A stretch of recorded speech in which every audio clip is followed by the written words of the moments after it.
I think I want to start by saying and reminding you that the opposite of variability is uniformity. And uniformity, as one of the previous speakers have said, is really what our objective as nutritionists is. We want to produce feed that meets our specification, hopefully with a consistent ingredient composition. We don't want to chop and change too much. This allows us to achieve adequate feed intakes.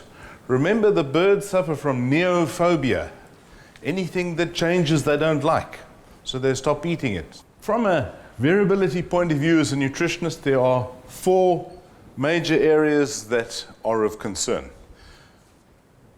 Probably the simplest and most important is measuring your moisture content in your diet and then doing something about it. Okay.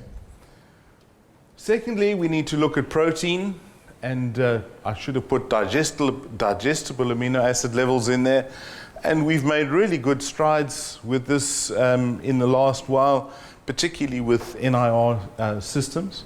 This is that the benefits of oversupplying nutrients is far outweighed by the penalties that are imposed by the undersupply.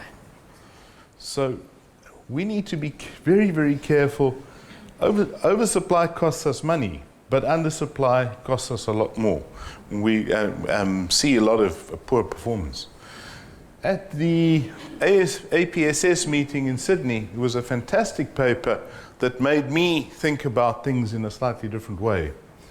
And unfortunately, the topic was the feeding of slow-growing broilers. And I immediately think these birds growing to 2.6 kilos in 56 days. And in fact, that's not what it was about at all. It was about slow-growing individuals in a normal flock of birds. And what they found is that slow-growing birds consume surplus amounts of essential amino acid, and fast-growing birds overconsume non-essential amino acids. So within one flock, you've got some birds that are eating an adequate amount of essential amino acids and so on. So what we want is a high degree of uniformity.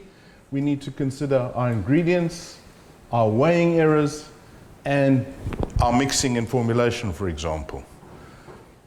When we have ingredient variability, and I've just put crude protein there, we reduce our degree of uniformity.